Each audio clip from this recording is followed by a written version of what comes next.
تو تیسرے کون تھے؟ چوتھے بندہ مجھے نہیں یاد کون ہے. امی نے انہیں نہیں پہچانا. ہو سکتا ہے ڈاکٹر مبشر ہوں. اچھا. لیکن انہیں امی پہچانتی نہیں تھی. لیکن میں نے بھی نہیں پوچھا. تو انہوں نے کہا کہ بھٹو صاحب کہہ رہے تھے کہ تو میں انٹر کانٹیننٹل میں ہوں, میری شام کو 6 بجے میں نے کراچی جانا ہے, اور اگر سہیل ابھی آ جائے تو اگر مل سکے تو آ جائے. اچھا. تو امی نے کہا میں نے بھٹو صاحب کی اچھی خبر لی ہے. اچھا. میں نے بھٹو صاحب کو کہا جی کہ آپ کی وجہ سے اس کی پڑھائی میں دھیان نہیں ہے, وہ آپ کے پارٹی کا جو پروگرام کا پرچار کر کر کے سارا دن وہ چیختا ہے, چلاتا ہے, لوگوں سے بحث کرتا ہے. تو اگر وہ انجینئر نہ بنا تو ہمارا ایک ہی بیٹا ہے, ہمارے بزنس کا, اس کے باپ کی محنت کا کوئی فائدہ نہیں ہوگا, نقصان ہو جائے گا. تو بھٹو صاحب نے ساری بات سنی آپ کی؟ تو بھٹو صاحب نے امی کی ساری بات آرام سے تسلی سے سن کے امی کو کہا کہ بیگم صاحب آپ فکر نہ کریں, سہیل آپ کا بیٹا بہت انٹیلیجنٹ, بڑا اچھا بچہ ہے, اور میں بھی اس کو میں تلقین صحیح طرح سے کروں گا کہ پڑھائی میں پیچھے نہ رہے. اچھا, ویری انٹرسٹنگ. اور پھر بھٹو صاحب نے جب لاہور آنا, اور میں اس کے بعد بھٹو صاحب کو ملنے چلا گیا. اچھا, چلے گیا انٹر کانٹیننٹل چلا گیا. بھٹو صاحب اتر کے آئے, جا رہے تھے ایئرپورٹ کے لیے, مجھے مل کے بڑے خوش ہوئے, مجھے بڑی زور سے انہوں نے ایمبریس کیا, بلکہ میں چھوٹا سا تھا تو مجھے انہوں نے اٹھا لیا. اچھا. اور مجھے یہاں پہ میری رائٹ چیک پہ کس کیا. اچھا. اور وہ جو پرویز رحیم کو میں ساتھ لے گیا نا اسی وقت, کیونکہ نزدیک ہی رہتا تھا, بڑا خوش ہوا. تو اس طرح ہمارا کام بھٹو صاحب سے شروع ہو گیا.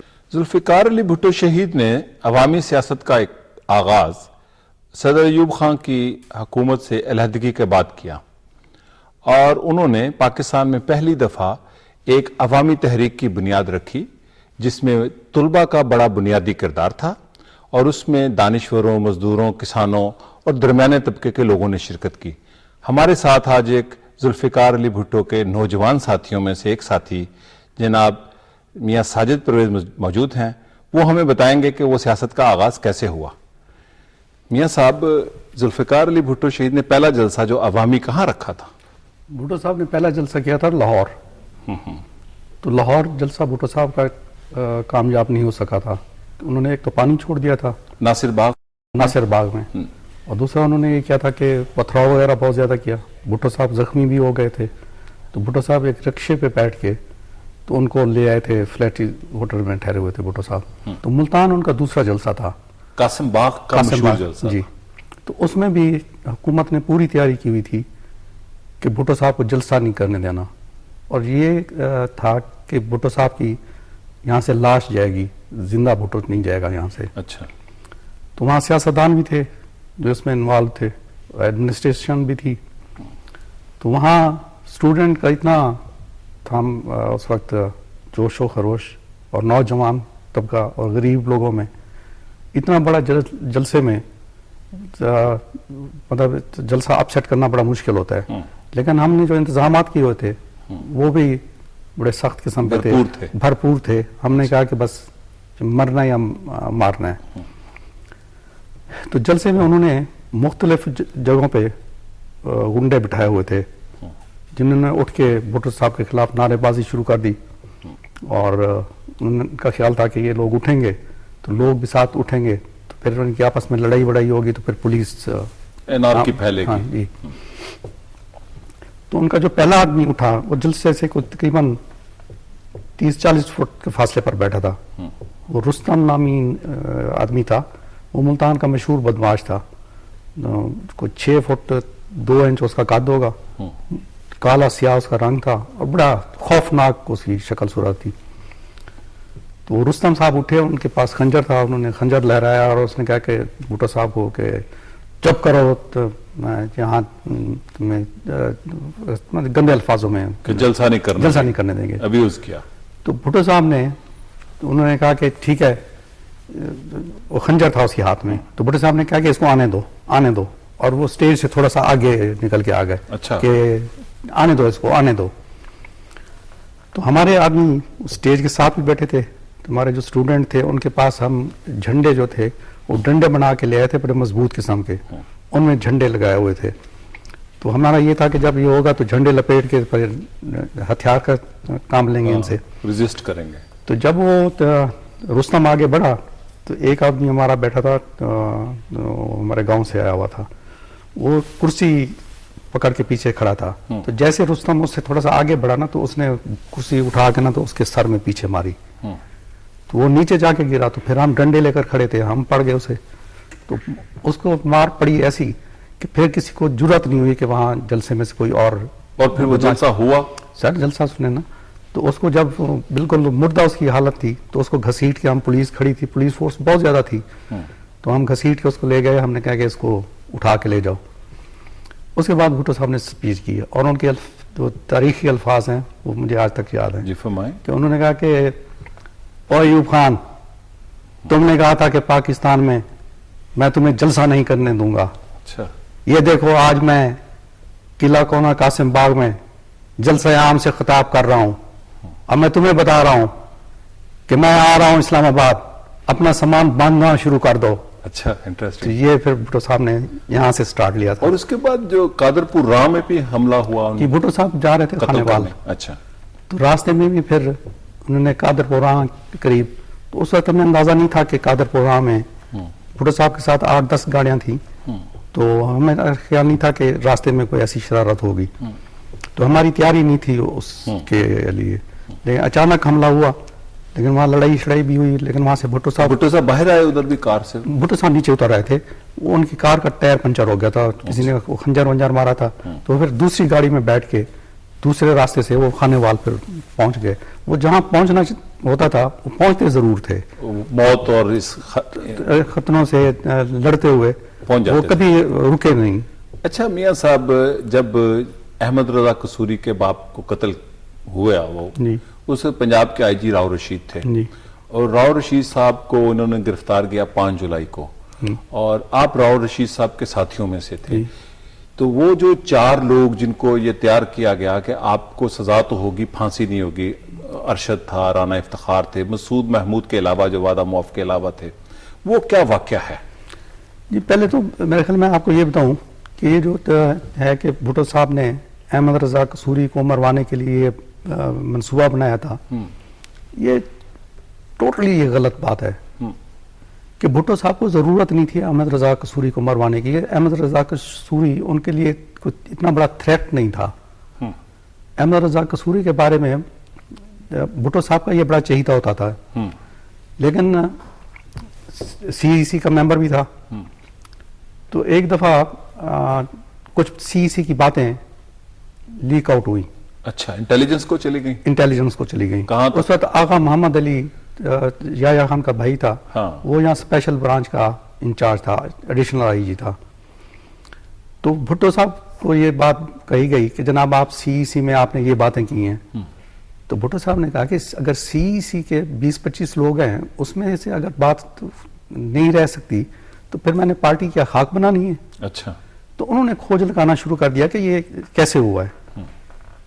تو انہیں پتہ چل گیا کہ یہ آدمی کون ہے. تو انہوں نے الیکشن ہو چکے تھے, اس وقت یہ ایم این اے بن چکا تھا احمد رضا قصوری. تو فلیٹ کی ہوٹل میں بھٹو صاحب ملاقاتیں کر رہے تھے, تو انہوں نے مجھے کہا کہ جب احمد رضا آئے تو مجھے بتانا. تو میں نے بتایا, میں نے کہا جی احمد رضا قصوری آیا ہوا ہے. تو انہوں نے کہا کہ بلاؤ اسے. اس وقت میرے خیال اس سے پہلے مراج خالد صاحب مل رہے تھے. وہ اٹھ کے گئے تو خار صاحب بھی اندر تھے, میں, غلام مصطفیٰ خار صاحب اور بھٹو صاحب, احمد رضا قصوری.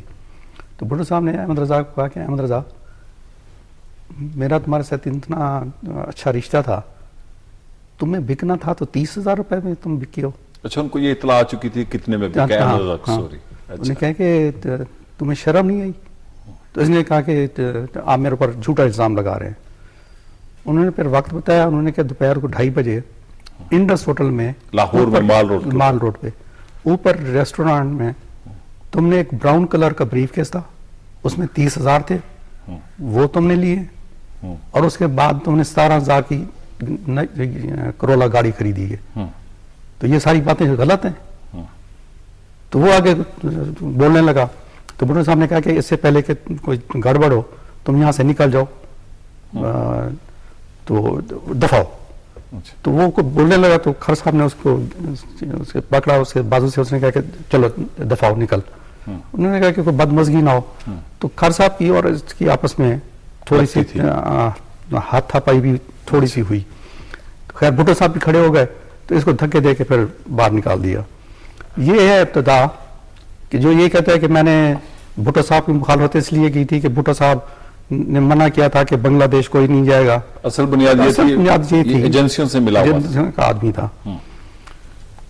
اس کے بعد اگر بھٹو صاحب نے اس کے والد کو یا اس پر قاتلانہ حملہ کروایا تھا تو یہ 76 میں غالباً یہ پیپلز پارٹی میں دوبارہ شامل ہوا اور اس نے ٹکٹ بھی اپلائی کیا. اس نے 77 کے الیکشن میں ٹکٹ کے لیے اپلائی کیا. نہ صرف اپلائی کیا بلکہ اس نے پوری کوشش کی. بیگم صاحبہ کے پاس جا کے بیٹھ گیا کہ میں آپ کا بیٹا ہوں. بیگم صاحبہ کو اس نے کہا کہ آپ میرے گھر آ جائیں تو میں پارٹی میں شامل ہوتا ہوں دوبارہ.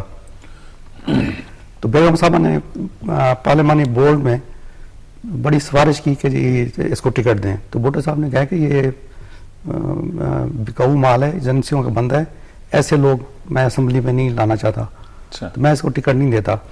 لیکن اگر آپ دیکھیں اس باتوں کو کہ یہ اسمبلی میں بھٹو صاحب کے خلاف تقریریں کرتا تھا اور یہ ساری چیزیں, تو پھر میں آپ کو مثال دیتا ہوں راؤ خورشید کی. ہاں میں پوچھنے لگا اوکاڑا سے راؤ خورشید, وہ تو بہت ریڈیکل تقریریں کرتے تھے, سخت تقریریں کرتے تھے, لیکن خود ٹکٹ دیا. ہاں سنیں, وہ اتنی سخت تقریریں کیا کرتے تھے کہ اپوزیشن کا کوئی لیڈر بھی اتنی سخت تقریریں نہیں کرتا ہوگا, لیکن وہ ذاتیات پہ نہیں ہوتی تھیں, وہ ایشوز پر ہوتی تھیں.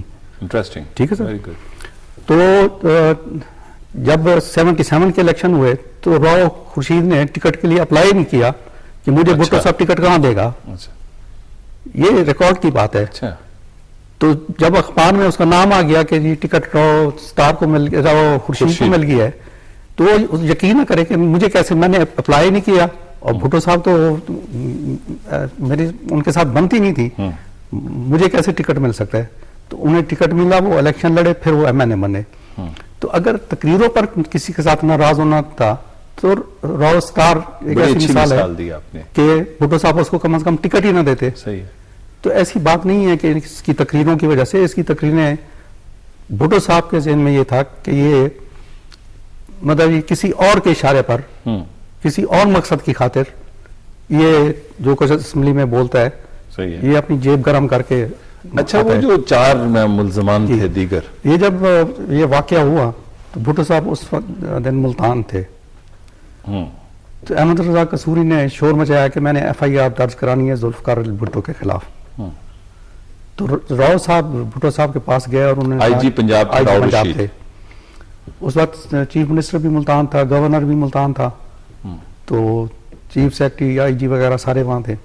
تو راؤ صاحب بھٹو صاحب کے پاس گئے کہ جی احمد رضا شور مچا رہا ہے, وہ کہتا ہے کہ میں نے ایف آئی آر وزیر اعظم کے خلاف درج کرانی ہے.